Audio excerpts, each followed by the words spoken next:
نحمده ونصلي على رسوله الكريم أما بعد فأعوذ بالله السميع العليم من الشيطان الرجيم بسم الله الرحمن الرحيم وظللنا عليكم الغمام وأنزلنا عليكم المن والسلوى كلوا من طيبات ما رزقناكم وما ظلمونا ولكن كانوا أنفسهم يظلمون وظللنا اور سایہ کیا ہم نے علیکم تم پر الغمام بادلوں کا وانزلنا اور نازل کیا ہم نے علیکم تم پر المن من والسلوى اور سلوى کلو کھاؤ من طیبات پاکیزہ چیزوں میں سے ما رزقناکم جو ہم نے رزق دیا ہے تم کو وما ظلمونا اور نہیں انہوں نے ظلم کیا ہم پر ولیکن اور لیکن کانوا تھے وہ انفسہم اپنے ہی نفسوں پر یظلمون وہ ظلم کرتے ہیں۔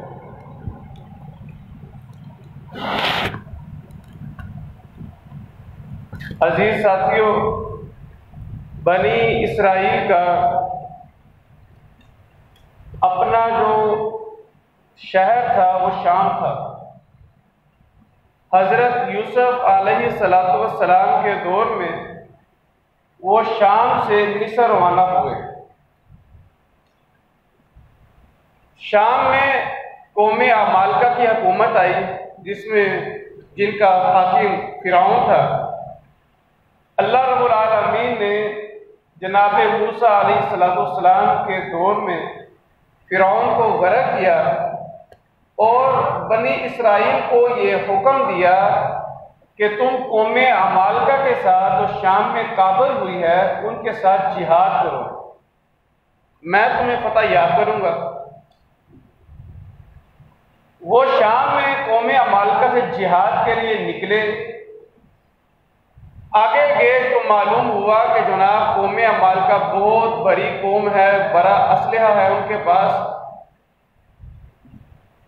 وہیں پر ڈاما ڈول ہو گئے اور جناب موسیٰ علیہ السلام سے کہنے لگے کہ ہم آگے نہیں جائیں گے، ہم جہاد نہیں کریں گے۔ اللہ رب العالمین نے بنی اسرائیل کی اس نافرمانی کی بنا پر ان کو وادی تی کے اندر چھوڑ دیا کہ تم نے میری نافرمانی کی ہے، اب اس کا انجام بھگتو۔ وہ وادی تی تھی جس کے اندر 40 سال بنی اسرائیل پریشان، بہکے ہوئے، بھٹکے ہوئے پھرتے رہے۔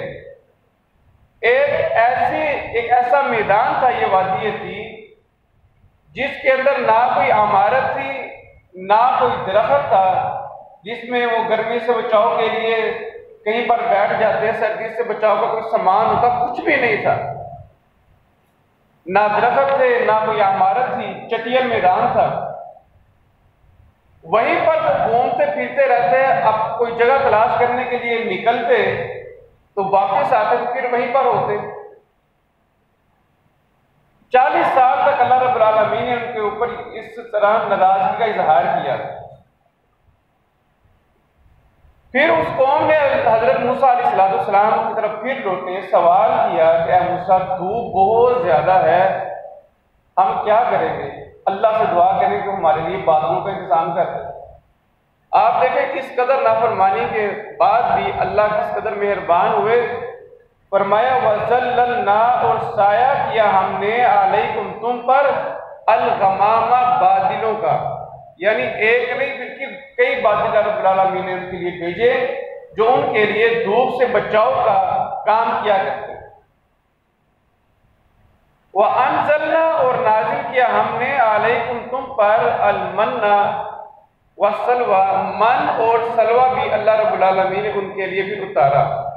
اب کھانے کے لیے کچھ تھا تو ہے نہیں وہاں پر۔ اب من کیا ہے اور سلوہ کیا ہے؟ من درختوں کے اوپر جس طرح ہم دیکھتے ہیں شبنم کے قطرے ہوتے ہیں، بوند ہوتی ہے، اس طریقے سے اللہ رب العالمین درختوں کے اوپر من کو نازل کرتے ہیں، اور وہ من شہد سے بھی زیادہ میٹھا ہوتا، بعض لوگ اس کو وہیں سے اتار کے کھاتے، بعض اس کو پانی میں مشروب اس کا بہترین بنا کے پیتے۔ اور سلوا ایک وہ پرندہ ہے جو چڑیا سے بڑا ہوتا ہے، کبوتر سے چھوٹا، جس طرح بٹیر سمجھ لیں، ایسا پرندہ اللہ رب العالمین ان کے لیے نازل کرتے اور وہ کھایا کرتے۔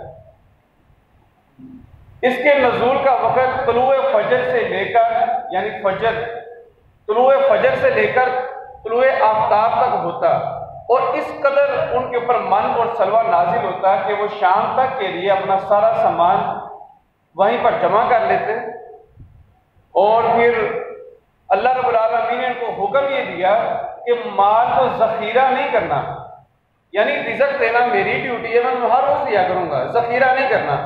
ہاں، صرف ہفتے والے دن، چونکہ عبادت کا دن تھا، فرمایا ہفتے والے دن یہ مان و سلوہ نازل نہیں ہوا کرے گا، تم نے کرنا یہ ہے کہ ہفتے سے جمعے والے دن ہی 2 دن کا سامان اکٹھا کر لینا، ایک جمعے کا اور ایک ہفتے کا، اس کے علاوہ مال کو ذخیرہ نہیں کرنا۔ لیکن وہ قوم تھی اس قدر ہٹ درم قوم، اس نے پھر نافرمانی کی، مال کو ذخیرہ کرنا شروع کر دیا۔ اب اللہ رب العالمین کی طرف سے پھر ناراضگی آئی کہ ان کے اوپر جو مال ذخیرہ کرتے تھے وہ خراب ہونا شروع ہو گیا۔ صحیح مسلم کی روایت ہے، سیدنا ابو ہریرہ رضی اللہ تعالیٰ عنہ بیان کرتے ہیں کہ اگر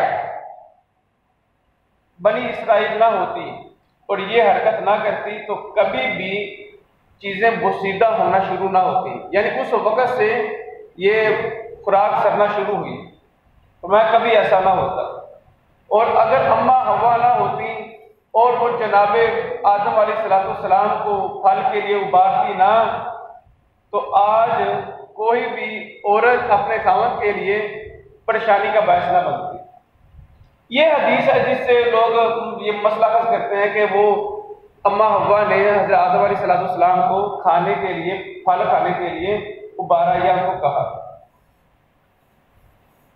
تو اللہ رب العالمین نے بیان فرمایا وما ظلمونا، یہ حرکتیں کر کے بنی اسرائیل نے، انہوں نے ہمارے اوپر کوئی ظلم نہیں کیا، ہماری نافرمانیاں کر کے ہمارا کچھ نہیں گوایا، ولیکن کانوا انفسہم یظلمون، لیکن انہوں نے اپنے اوپر ہی بہت زیادہ ظلم کیا ہے۔ فرمایا وَذَلَّلْنَا، اور سایہ کیا ہم نے، علیکم تم پر، الغمامہ بادلوں کا، وَأَنزَلْنَا، اور نازل کیا ہم نے، علیکم تم پر، المن والسلوى، من اور سلوہ، کلو کھاؤ، من طیبات، پاکیزہ چیزوں میں سے، ما رزقناکم، جو ہم نے تم کو دیا۔ یاد رکھیں اہل ایمان کو اللہ رب العالمین نے پاکیزہ چیزیں کھانے کا حکم دیا ہے۔ ایک چیز ہے حلال اور ایک ہے پاکیزہ۔ حلال تو کھانی ہی حلال ہے، اس کے ساتھ ساتھ پاکیزہ چیز کھانی ہے۔ پاکیزہ سے مراد یہ ہے کہ جو بوسیدہ نہ ہو، تر و تازہ، اچھی، جو آپ کی صحت کے لیے بھی ہوگی۔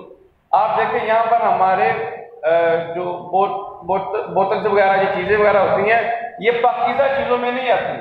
اب پاکیزہ چیزوں کا حکم اس لیے دیا کہ آپ جو خوراک آپ کھائیں گے وہ آپ کے اندر اثر انداز ہوگی، اور اسی طرح پھر آپ اللہ رب العالمین کی عبادت بھی کریں گے جس قدر آپ کے اندر توانائی ہوگی۔ اور میں اچھا کھاؤ تاکہ اچھے طریقے سے عبادت کر سکو۔ وما ظلمونا، اور نہیں انہوں نے ہم پر ظلم کیا، ولکن کانوا انفسہم، لیکن تھے وہ اپنے ہی جانوں پر، یظلمون، وہ ظلم کرتے۔ پڑھ لیجئے وَذَلَّلْنَا، اور سایہ کیا ہم نے، علیکم، تم پر، الغمامہ، بادلوں کا، وَأَنزَلْنَا، اور نازل کیا ہم نے، علیکم، تم پر، المن، من، والسلوى، اور سلوہ، کلو، کھاؤ، من طیبات، ان پاکیزہ چیزوں سے، ما رزقناکم، جو ہم نے دی تم کو، وما ظلمونا، اور نہیں انہوں نے ظلم کیا ہم پر، ولیکن، اور لیکن، کانو، تھے وہ، انفسہم، اپنے ہی نفسوں پر، یظلمون، وہ ظلم کرتے۔ وَظَلَّلْنَا اور سایہ کیا ہم نے علیکم تم پر الغمام بادلوں کا وَأَنزَلْنَا اور نازل کیا ہم نے علیکم تم پر المن من والسلوى اور سلوى کلو کھاؤ من طیبات ان پاکیزہ چیزوں سے ما جو رزقناکم ہم نے دی تم کو وما اور نہیں ظلمونا انہوں نے ظلم کیا ہم پر ولیکن اور لیکن کانو تھے وہ انفسہم اپنے ہی نفسوں پر یظلمون وہ ظلم کرتے۔ رزق کا جو معنی نا وہ